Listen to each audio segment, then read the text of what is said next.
ಅದೇ ಅಂಥವ್ರು ಅಂತ ಗೊತ್ತಾಗಬಾರ್ದು ಅಂತಾನೆ ನೀವು ನಮಗೆ ಸಹಾಯ ಮಾಡೋ ನಾಟಕ ಮಾಡಿದ್ರಿ ಅನ್ಸುತ್ತೆ. ಅದ್ಯಾವುದೋ ರೌಡಿ ಜೊತೆ ಓಡಾಡ್ತಾ ಇದ್ರಂತೆ, ನಿಜನಾ?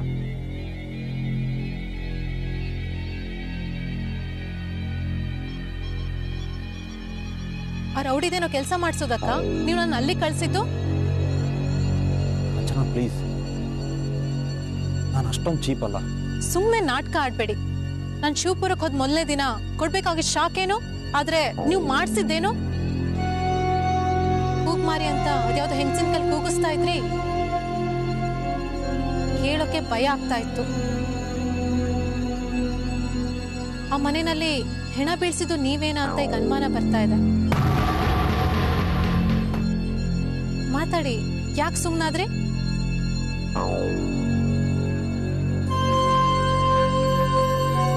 ನಾನು ಏನು ಹೇಳೋ ಸ್ಥಿತಿನಲ್ಲಿಲ್ಲ. ಯಾರಿಗೋ ಕೈನಲ್ಲಿ ನಾನು ಆಟದ ಕೊಂಬೆ ಆಗಿದ್ದೀನಿ. ಅದು ನಿಮ್ ಕರ್ಮ. ಅದಕ್ಕೆ ನನ್ನನ್ನು ಯಾಕೆ ಬಲಿ ಕೊಟ್ರಿ?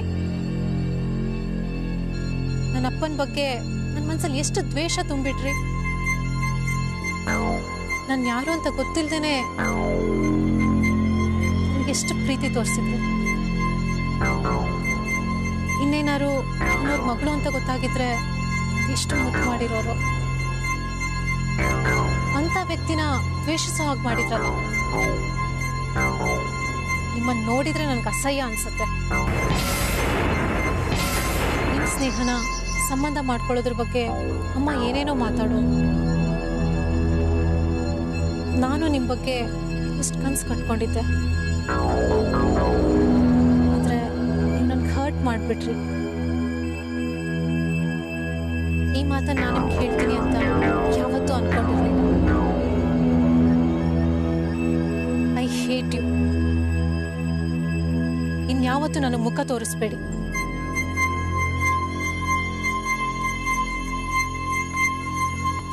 ಕಾಂಚನ, ನಿಂತ್ಕೋ. ನೀನು ಬಾಯ್ಬಿಟ್ಟು ಹೇಳ್ಕೊಂಡೆ, ಆದರೆ ನಾನು ಹೇಳ್ಕೊಳ್ಳಿಲ್ಲ ಅಷ್ಟೆ.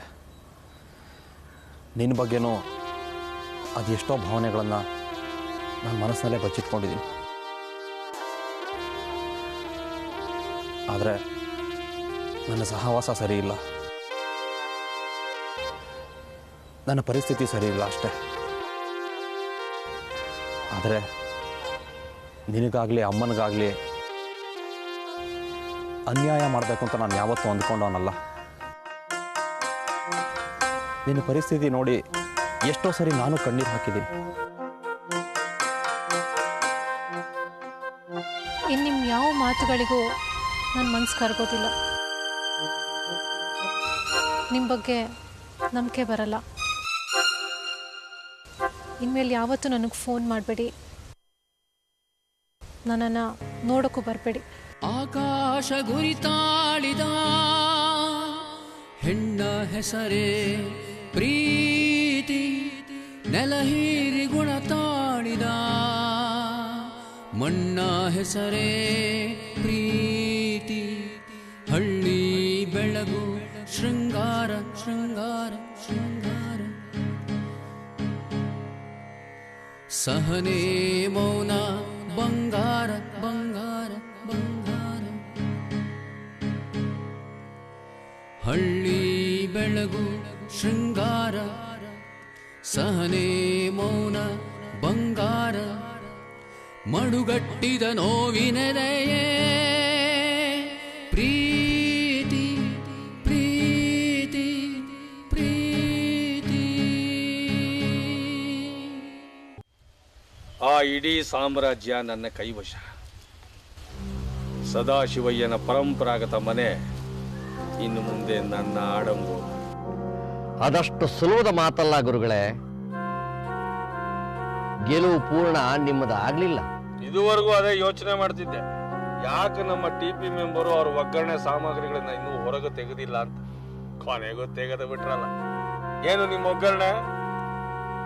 ಸದಾಶಿವಯ್ಯ ಮನೆ ಬಿಟ್ಟಿದ್ರು ಆ ಮನೆಯ ಆಸ್ತಿಯ ಹಕ್ಕು ನಿಮ್ಮದಾಗೋದಕ್ಕೆ ಸಾಧ್ಯವಿಲ್ಲ.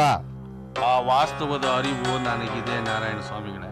ನನ್ನದು ಬರೋಬರಿ 5 ದಶಕಗಳ ಅನುಭವ. ಈ ನನ್ನ ಮಿದುಳಿಗೆ 50 ವರ್ಷಗಳ ಇತಿಹಾಸ ಇದೆ ಅನ್ನೋದನ್ನ ನೀವು ಮರಿಬೇಡಿ. ಕೆಲವು ಸಾರಿ ಇಂಥ ಆತ್ಮವಿಶ್ವಾಸಗಳೇ ಕೈ ಕೊಡೋದು. ಸದಾಶಿವನಿಗೂ ಜನಬೆಂಬಲ ಇದೆ. ಅಂದ್ರೆ ನೀವು ಕೈ ಬಂತುತ್ತು ಬಾಯಿಗಿಲ್ಲ ಅಂತ ಚರಂಡಿಗೆಸ್ತು ಹೆಡ್ಡಿ ಕೆಲಸ ಮಾಡ್ಕೊಂಡಿದ್ರಲ್ಲ ಗುರುಗಳೇ. ಟಿಪಿ ಏರಿಸ್ತಾ ಇದ್ದೀರಾ ನನ್ನ ಬಿಪಿ. ಮತ್ತೇನ್ರಿ ನೀವು ಸದಾಶಿವನ ಕೈಯಲ್ಲಿ ಸಹಿ ಹಾಕಿ ತಂದಿದ್ದ ಚಾಪ ಕಾಗ್ದನ ನನ್ನ ತಮ್ಮನಿಗೆ ಹೆದರಿ ಗುಟ್ಟಾಗಿ ಕೊಡ್ಲಿಲ್ವಾ ನೀವು? ಹೌದು, ನಿಮಗೆ ಸದಾಶಿವಗೆ ಬೆಳ್ಳಿ ತಟ್ಟೆಯಲ್ಲಿಟ್ಟು ಆ ಪತ್ರವನ್ನು ಕೊಟ್ಟರು.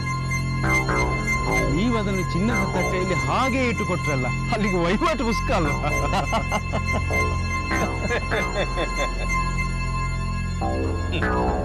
ನಿಮ್ಮನ್ನ ಶಿವಪುರದ ಜನನಾಯಕರು ಜನಸೇವಕರು ಅನ್ನೋದ್ರ ಬದಲು ಶಿವಪುರದ ದಂಡಪಿಂಡಗಳು ದಂಡ ಶಿಖಾಮಣಿಗಳು ಅಂತ ಕರೆಯೋದು ಒಳ್ಳೆಯದು.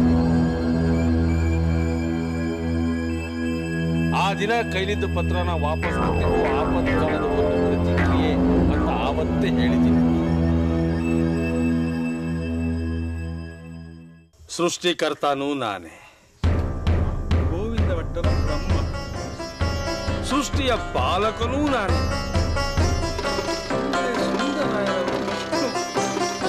ಸೃಷ್ಟಿಸಿದ್ದನ್ನ ಸೃಷ್ಟಿಸಿ ಪಾಲಿಸಿದ್ದನ್ನ ಸಂಪೂರ್ಣವಾಗಿ ಭಸ್ಮ ಮಾಡೋ ಲಯಕಾರನೂ ನಾನೇ. ಮೂಗದ ಭಂಡಾರಿಯಾದ ಈಶ್ವರ. ಸರಿ ಆಯ್ತು. ನಾನು ಕೈಕಾಲು ಇಟ್ಟ ಕಡೆ ಕೊನೆಗೆ ಎಲ್ಲವೂ ಸರಿನೇ ಆಗಬೇಕು. ಕರುಣಾಕರ ಶೆಟ್ಟರೆ, ನಾರಾಯಣ ಸ್ವಾಮಿ, ಆ ಥಾಮಸ್ ಗ್ಯಾಂಗ್ನವರು ರೆಸಾರ್ಟ್ಸ್ ಕಟ್ಟೋದಕ್ಕೆ ಜಾಗ ಬೇಕು ಅಂತ ತಮ್ಮನ್ನು ಕೇಳಿದ್ದಾರೆ. ಅವರಿಗೆ ಬೇಕಾದ ಪ್ರಮುಖವಾದ ಜಾಗ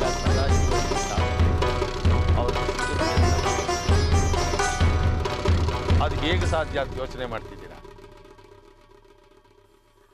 ಆಸ್ತಿನ ನನ್ನ ಕೈವಶ ಮಾಡ್ಕೊಳ್ಳೋದಕ್ಕೆ ಬೆಂಗಳೂರಿಂದ ದಿವ್ಯಾನ್ ಕರೆಸ್ತಾ ಇದ್ದೀನಿ. ಗುರುಗಳೇ, ನಿಮ್ಮ ತಂತ್ರಗಳಿಗೆ ನಮೋ ನಮಃ. ರೆಸಾರ್ಟ್ಸ್ಗೆ ಬೇಕಾಗಿರೋ ಜಾಗ ಥಾಮಸ್ ಗ್ಯಾಂಗ್ಗೆ, ಹಣದ ತಾಲಿ ನಮ್ಮ ಕೈಗೆ. ಹೇಗಿದೆ?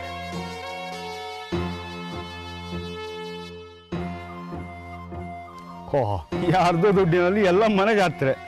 ಅಂತ ಜಾತ್ರೆಯಲ್ಲಿ ಉಂಡೋನೆ ಜಾಣ ಅಂತಾರೆ. ಆ ಜಾಗದಲ್ಲಿ ನೀವು ಒಬ್ರು ಬಿಡಿ. ದಿವ್ಯ ಶಿವಪುರಕ್ಕೆ ಬರಲಿ, ಆಮೇಲೆ ತೋರಿಸ್ತೇನೆ.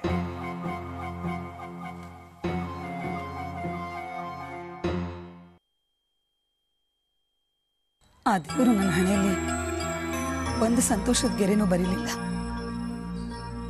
ಬರೇ ದುಃಖ, ವಿಷಾದ ನನ್ನ ಹಣೆಯಲ್ಲಿ ಮರಗಟ್ಟು ಬಿಟ್ಟಿದೆ. ಚಂದ್ರಾವತಿ, ನೋವಿನ ಜೊತೆ ನಲಿವಿನ ಕ್ಷಣಗಳು ಇದ್ದೇ ಇರುತ್ತೆ. ಒಮ್ಮೆ ನೋವು ಹೆಚ್ಚು, ಮತ್ತೊಮ್ಮೆ ನಲಿವು. ಪ್ರತಿ ಕ್ಷಣನೂ ನನ್ನ ಬದುಕನ್ನ ನಾನು ನೋವಲ್ಲೇ ಕಟ್ಕೊಂಡಿದ್ದೀನಿ. ಈಗಂತದ್ದು ಏನಾಯ್ತು ಅಂತ ಹೇಳಬಾರ್ದಾ? ವಿಷ್ಣುಮೂರ್ತಿ ಮತ್ತೆ ಬಂದಿದ್ದಾರೆ.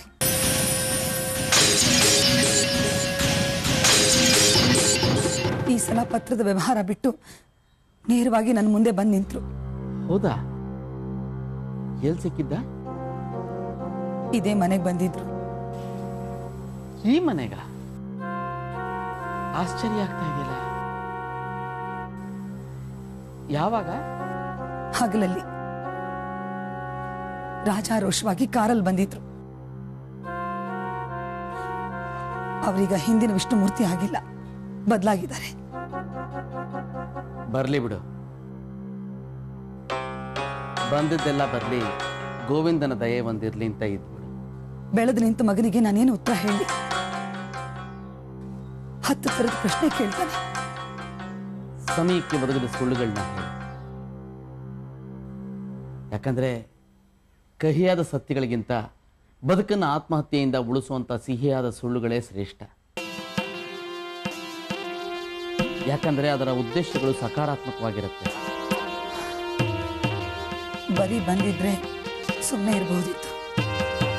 ಆದ್ರೆ ಈ ಊರಲ್ಲಿ ಅವರಿಗೆ ನನ್ನಿಂದ ಸಹಾಯ ಬೇಕಂತೆ.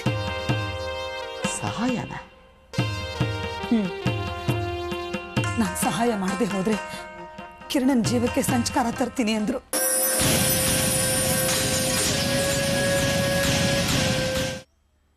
ಕಿರಣ ಈಗೆಲ್ಲಿ? ಬೆಂಗಳೂರಿಗೆ ವಾಪಸ್ ಹೊರಟೋದ. ಮದ್ರಾಸಲ್ಲಿ ಅವನಿಗೆ ರೆಕಾರ್ಡಿಂಗ್ ಇದೆಯಂತೆ. ಸಂಗೀತ ಕ್ಷೇತ್ರದಲ್ಲಿ ಅವನಿಗೆ ದೊಡ್ಡ ದೊಡ್ಡ ಅವಕಾಶಗಳು ಬರ್ತಿದೆ. ನೀವು ಅವನ ಗುರುಗಳು, ನಿಮ್ಮ ಹತ್ರ ಸಂತೋಷ ಹಂಚ್ಕೋಬೇಕು ಅಂತ ನಾನು ಅನ್ಕೊಂಡೆ. ಆದ್ರೆ ನನ್ನ ದೌರ್ಭಾಗ್ಯ, ನನ್ನ ಗಂಡ ಅದಕ್ಕೂ ಅವಕಾಶ ಮಾಡಿಕೊಡ್ಲಿಲ್ಲ. ಹೋಗ್ಲಿ ಬಿಡು ಚಂದ್ರಾವತಿ, ನಾವೆಣಸ್ದ ಹಾಗೆ ಎಲ್ಲವೂ ಆಗೋ ಹಾಗಿದ್ದಿದ್ರೆ ಈ ಭೂಮಿ ನಂದನವನವಾಗಿರ್ತಿತ್ತು. ಈಗ ನಾನೇನ್ ಮಾಡ್ಲಿ? ನೋಡು, ನೀನು ನಿನ್ನ ಮಗನ ಜೊತೆ ಒಂದು ಸ್ವಲ್ಪ ದಿನ ಬೆಂಗಳೂರು ಹೊರಟೋಗು. ಆ ಬದಲಾವಣೆ ನಿನ್ನ ಮನಸ್ಸಿಗೆ ಸ್ವಲ್ಪ ಮುದ ನೀಡ್ಬೋದು. ಒಂದು ವೇಳೆ ವಿಷ್ಣುಮೂರ್ತಿ ಮತ್ತೆ ಏನಾದರೂ ಬಂದರೆ ನಾನು ಅವನನ್ನು ನೋಡ್ಕೋತೀನಿ. ಈಗ ನೀವು ಅನುಭವಿಸ್ತಿರೋ ದುಃಖನೇ ಸಾಕು. ಹೊರಗೆ ನಿಮಗೆ ಬೇಕಾ? ಚಂದ್ರಾವತಿ, ಈ ನಾ ದುಃಖದಲ್ಲಿದ್ದೀನಿ ಅಂತ ನಿನಗೆ ಯಾರು ಹೇಳಿದ್ದು? ಹೂಗಳತೆಯಲ್ಲಿರೋ ಶಿವಪುರದಲ್ಲಿ ಏನ್ ನಡೆದ್ರು ಎಲ್ರಿಗೂ ಗೊತ್ತಾಗುತ್ತೆ. ನಿಮ್ ನೋವು ನನಗೆ ಗೊತ್ತು. ಅದನ್ನ ಪರಿಹಾರ ಮಾಡೋ ಯೋಗ್ಯತೆ ಇಲ್ವಲ್ಲ ಅಂತ ನನ್ನ ಬಗ್ಗೆ ನನಗೆ ಬೇಜಾರಾಗ್ತಿದೆ. ಚಂದ್ರಾವತಿ, ನನಗೆ ಎದುರಾಗಿರೋದು ಕೇವಲ ಆಕಸ್ಮಿಕಗಳು ಮಾತ್ರ. ಅದನ್ನ ನಾನು ಎದುರಿಸ್ತೇನೆ. ನನಗೆ ನಿನ್ನ ಸಂತೋಷ ಮುಖ್ಯ.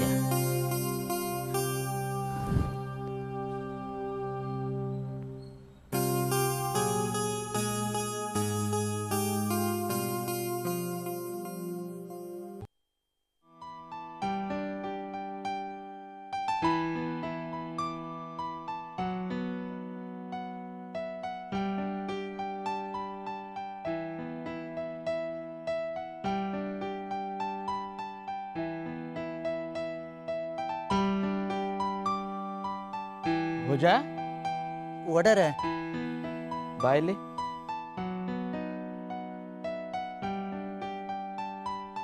ಏನ್ರು? ನಿನಗೊಂದು ಮಾತು ಹೇಳ್ತೀನಿ, ಬೇಜಾರು ಮಾಡ್ಕೋಬೇಡ. ಯಾಕೆ ಹಿಂಗೆ ಹೇಳ್ತೀರ ಒಡೆರ? ಅದು ಎಂತು ಅಂತ ಹೇಳ್ರ? ನಾವೀ ಮನೆಗೆ ಬಂದಾಗಿಂದ ನೋಡ್ತಾ ಇದ್ದೀನಿ, ನಿನಗೆ ಒಂದು ನಿಮಿಷನೂ ಪುರ್ಸೊತ್ತಿಲ್ಲ. ಏನಾದರೂ ಒಂದು ಕೆಲಸ ಮಾಡ್ತಾನೇ ಇರ್ತೀಯ.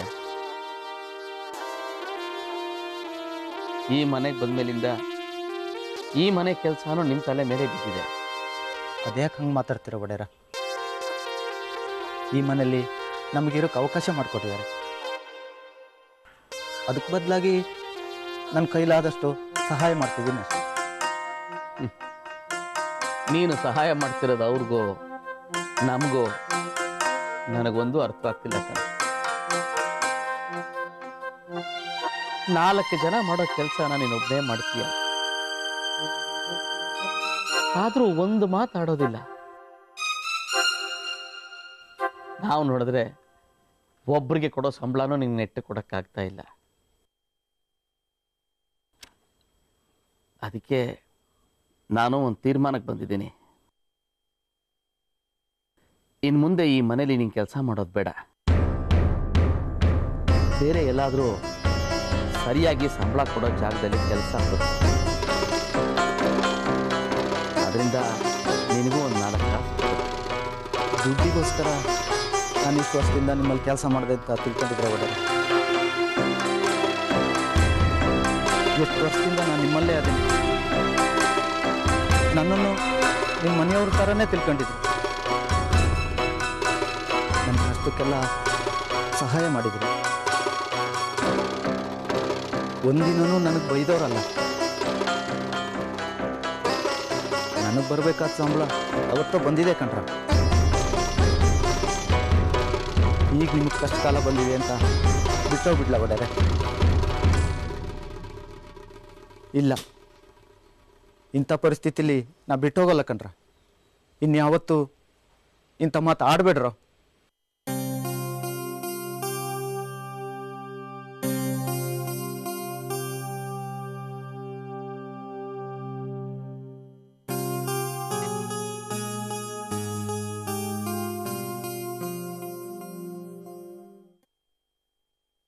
ಹೋ ದಿವ್ಯಮ್ಮ ಅಮ್ಮರೇ, ದಿವ್ಯಮ್ಮ ಬಂದ್ರು. ದಿವ್ಯ ಬಂದ?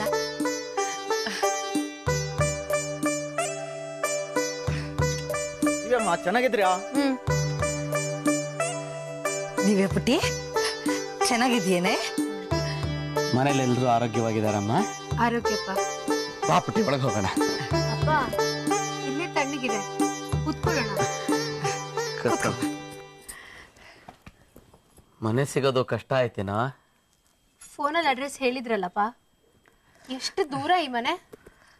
ಹಾ, ಸುಸ್ತಾಯ್ತಾ? ಊಟ ಮಾಡಿ ಹೊರಟಿದ್ಯೋ ಇಲ್ವೋ ನೀನು? ಊಟ ಮಾಡಿ ಹೊರಟಿದ್ದೆ, ಯಾಕೋ ತಲೆನೋವು. ಬಿಸಿ ಬಿಸಿ ಕಾಫಿ ಮಾಡ್ಕೊಂಬರ್ಲೇನೆ? ಆಹಾ, ನಿಮ್ಮನೆ ಕಾಫಿನಾ ಆ ದೇವ್ರೇ ಮೆಚ್ಚಬೇಕು. ಒಂದ್ ಮುಕ್ಕಾಲ್ ಲೋಟ ಡಿಕಾಕ್ಷನ್ಗೆ ಒಂದಿಷ್ಟೇಷ್ಟು ಹಾಲು ತೋರಿಸ್ಬಿಡ್ತೀರಾ. ಏನು ಬೇಡ, ಸ್ವಲ್ಪ ರೆಸ್ಟ್ ತಗೊಂಡ್ರೆ ಸರಿ ಹೋಗುತ್ತೆ. ನನಗೆ ಯಾವ್ದಾದ್ರು ರೂಮ್ ಗೀಮ್ ಇದ್ಯಾ?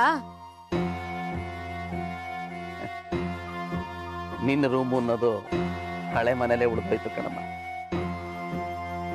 ಈ ಮನೇಲಿ ನಮಗೆ ಅಂತ ಒಂದು ರೂಮ್ ಕೊಟ್ಟಿದ್ದಾರೆ. ನಿನ್ನ ಲಗೇಜ್ನ ಅಲ್ಲೇ ಇಡಿಸ್ತೀನಿ, ಆ ರೂಮಲ್ಲೇ ನೀನಿರುವಂತೆ. ಬೇಡಪ್ಪ, ಆ ರೂಮ್ನ ನೀವೇ ಇಟ್ಕೊಳ್ಳಿ. ನಾನು ಇಲ್ಲೇ ಎಲ್ಲಾದ್ರೂ ಮೂಲೆಯಲ್ಲಿ ಬಿದ್ಕೊಳ್ತೀನಿ. ಅಲ್ಲಪ್ಪ, ಒಳ್ಳೆ ಮನೆ ಹುಡ್ಕಕ್ ಆಗ್ತಿರ್ಲಿಲ್ವಾ ನಿಮ್ಗೆ? ಪರಿಸ್ಥಿತಿ ಹಾಗಿತ್ತು ಕಣಮ್ಮ. ದಿಢೀರಂತ ಮನೆ ಬಿಡ್ಬೇಕಾಗಿ ಬಂತು. ಇಲ್ಲಿಗೆ ಅಂತ ಹೋಗ್ತೀಯ ಹೇಳು? ಪಾಪ ರಾಮಚಂದ್ರ ಭಟ್ರು ಈ ಮನೇಲಿರೋದಕ್ಕೆ ವ್ಯವಸ್ಥೆ ಮಾಡ್ತಾರೆ. ವಯಸ್ಸಾದ ಅಪ್ಪನ್ನ ಬಿಟ್ಟು ಮನೆಯವರೆಲ್ಲ ವಿದೇಶಕ್ಕೆ ಅಂತ ಹೋಗಿದ್ದಾರೆ. ಬರೋದು 6 ತಿಂಗಳಾಗತ್ತೆ. ಅಲ್ಲಿ ತನಕ ನೀವು ಇದ್ಕೊಳ್ಳಿ ಅಂತ ಹೇಳಿದ್ರು. ನೋಡೋಕೆ ಮನೆ ಬಹಳ ವಿಶಾಲವಾಗಿದೆ, ಆದ್ರೆ ನಮಗೆ ಅಂತ ಒಂದು ರೂಮು, ಅಡುಗೆ ಮನೆ ಬಿಟ್ಕೊಟ್ಟಿದ್ದಾರೆ ಅಷ್ಟೇ. ಆಹಾ, ನಿಮ್ಗೂ ಅದೇ ಬೇಕಾಗಿತ್ತು, ಬಂದ್ಬಿಟ್ರಿ. 5 ಪೈಸದ್ ಖರ್ಚಿರಲ್ಲ ಅಂತ ಯಾರಂದ್ರ ಅವ್ರ ಮನೆಗೆ ಬಂದ್ಬಿಡೋದಾ?